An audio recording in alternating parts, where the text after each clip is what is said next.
Hello, friends. This is Dave Hurwitz, executive editor at ClassicsToday.com, here with Dave's Faves. And today I want to talk to you about some wonderful French music for harp and ensemble. I mean, French, the harp was sort of a French invention. I mean, kind of, sort of. They're the folks who adopted the instrument and did the most with it and wrote the most fabulous chamber music featuring it. And this record with the Academy of St. Martin in the Fields Chamber Ensemble on Chandos. Oh, I love this. It's got I just have to tell you what's on it, and you're going to want to hear it. It's phenomenal. You get the Ravel introduction and allegro for harp and string quartet and flute and clarinet. Oh, God, it's gorgeous. I mean, it's Ravel. It's got to be gorgeous, right? But even for Ravel, it's gorgeous. It's, yeah, da da da da da da da da da da. You just want to die when you hear it. And the Debussy danse sacrée et danse profane. Now, the Ravel and the Debussy, it's interesting. They were written for competing harp competitions for competing harp companies. The Debussy was written to try out the Chromatic Harp. Now, the Chromatic Harp was a fascinating gadget which has since disappeared utterly, and Debussy was not stupid enough to write something that could only be played on the Chromatic Harp. It could be played on a regular harp. What is a Chromatic Harp? Well, if you haven't seen a harp, I just think this is interesting, this little detail. A harp has actually 7 pedals on the bottom. I mean, that's a lot of pedals. It has lots of moving parts. It looks like this big static object, right? You just plonk the strings. No, not at all. It has lots of levers and gears and very teeny tiny little mechanical bits. And it's very, very delicate. It really is. I mean, it can be damaged very simply. And harpists are very noisy. Very nervous. And noisy. And they're noisy when you drop their harp. Believe me, if you want to hear noise, drop a harp. They're very nervous about how you transport them because they cost a fortune and they are extremely sensitive. What you do, each string on a harp represents one note category. For example, the note C, you can have a C sharp and you can technically have a C flat, which is, of course, a B. But it's the same thing. Or a D, you can have D sharp, you can have D flat. So there's 3 possibilities for each note. And what the harp does, what those pedals do, is they raise the pitch by throwing a little lever thing. They can either lower it or raise it. And by doing that, you get your different notes. But that means that the harp is somewhat limited in the kinds of progressions it can play because all of these C notes in all, however many octaves there are, like 6 or 5 or something, all of those C notes will be C or they'll all be C sharp. And that happens with, all of the notes on the harp. So you set your pedals, for the harmonic context that you're in, and then you're stuck with it unless you could very quickly change them. And harpists are very fast with the pedals, believe me.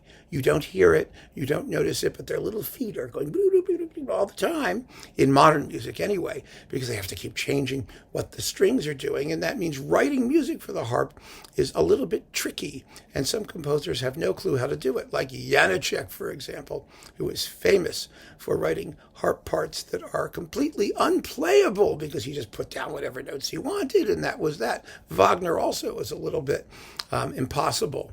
His harp parts at the end of Das Rheingold are famously impossible to play, but you don't worry about it. You just improvise.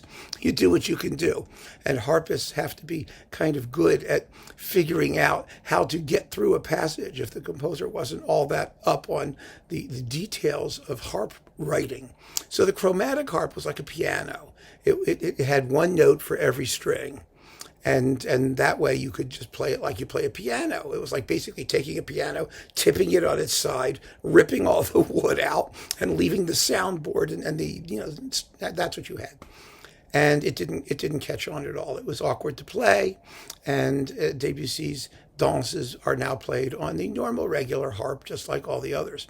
It may interest you to note that the harp also had a vibrato pedal back in the early days. I mean, that's how important vibrato was.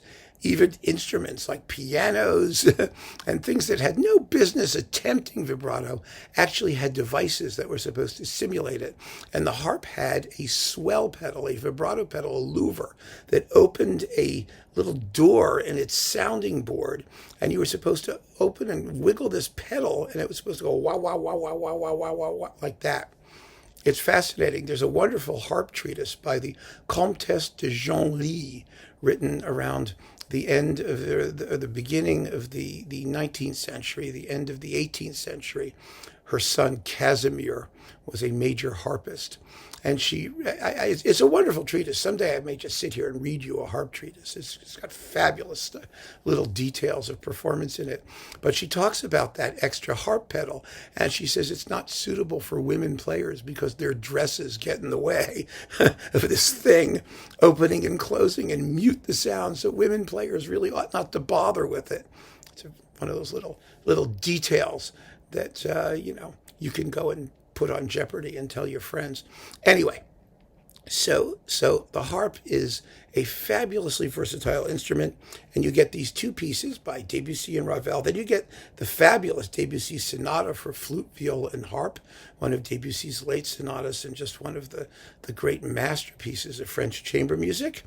And then the Camille Saint-Saëns Fantasy for harp and violin, which is, it's Saint-Saëns, so of course that's lovely too. And most people don't know it at all. But best of all, you get the Roussel Serenade for flute, violin, viola, cello, and harp. This is just a screaming masterpiece for chamber ensemble with harp. And the wonderful thing about it is that, the harp is generally a lovely, swishy, fantastic instrument, but Roussel's style was sort of tart and acerbic and rhythmic, and not qualities you normally associate with the harp. But he makes the instrument work in the context of his style. This is a mature work, and it is gorgeous. It's just gorgeous. It has all of that spiky, rhythmic inflection and wonderful harmonic acerbity that we love with Roussel. Even the opening, you'll never forget it. The flute comes in.